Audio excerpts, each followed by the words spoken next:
আসসালামু আলাইকুম everyone. Daily Limon ব্লগে আপনাদের সকলকে স্বাগত জানাচ্ছি। চলে এলাম আরেকটি নতুন ভিডিও নিয়ে। তো আমি এখন আসছি আমাদের ছাদে। এই তো দেখতে পাচ্ছেন আমার ছাদের এই জায়গাটাতে আমি কয়েকটা বেগুন গাছ লাগাইছি, ছাড়া ওইদিকেও আছে। তো আমি যখন টমেটো গাছগুলো লাগাইছিলাম তখন কিন্তু অনেক ঘন হয়েছিল, এবং এখন গাছগুলো বড় হওয়ার পরে এত পরিমাণ ঘন হয়েছে যে গাছগুলো নিজেকে মেলে ধরতে পারতেছে না। তো আমি চাচ্ছি যে বেগুন গাছগুলো এখানে আছে এগুলোও কিন্তু অনেক ঘন হয়েছে। তো আমি চাচ্ছি এখান থেকে 4টা গাছ তুলে অন্য আরেকটা টবে লাগাবো।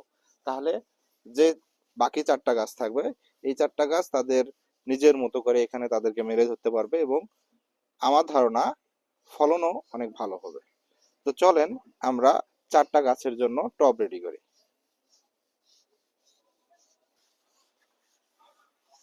তো আমার এইখানে আগে যে আমার ছাদটা ছিল সেই ছাদের কিছু বালতি আছে, যেমন এইটা একটা বালতি, দেখেন এই বালতিটাতে অলরেডি ফুটো করাই আছে।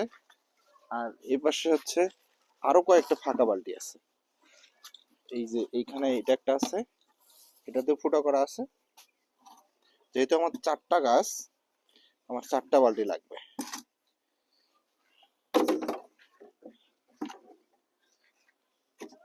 ওইটাতে ইট আছে।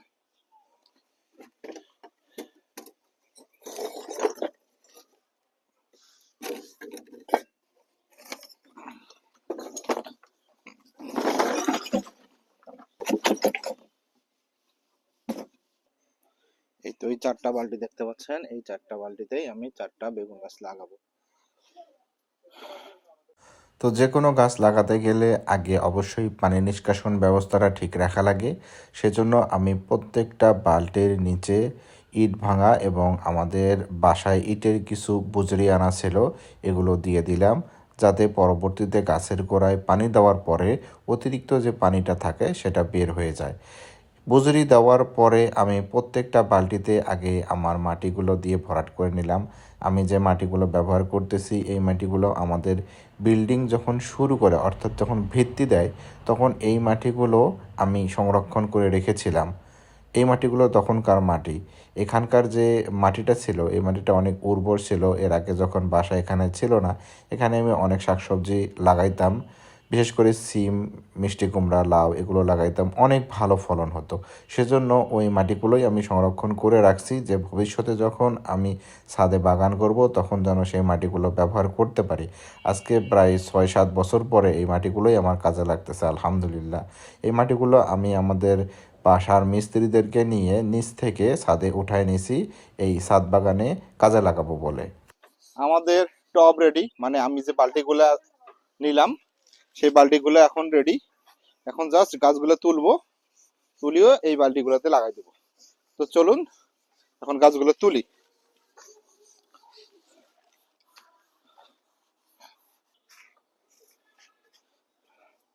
এই 4টা গাছ তুলবো, এই মাঝখানের 4টা। তো তো আমি এই বেগুন গাছগুলো তোলা শুরু করলাম। বেগুন গাছগুলো আমি অনেক আগে নিয়ে এসে লাগাইছিলাম। এর আগে এটা ভিডিও করছিলাম, অবশ্য হয়তো বা এই পেজে দেওয়া হয়নি।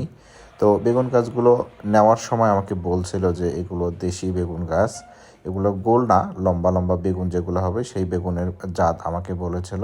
তো যাই হোক, গাছগুলো অনেক ছোট ছিল এবং ওখানে থেকে গাছগুলো মোটামুটি একটু বড় হয়েছে এবং শক্তিশালী হয়েছে।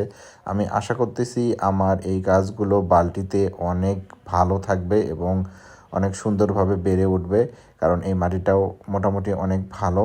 তো গাছগুলো সুন্দরভাবে লাগাই দিলাম। লাগাই দেওয়ার পরে আমার যে কম্পোস্ট সারটা নিয়ে আসা ছিল সেই সারটা গোড়াতে একটু করে দিয়ে দিলাম, যাতে গাছগুলো খুব দ্রুত এই নতুন জায়গায় অ্যাডাপ্ট করতে পারে।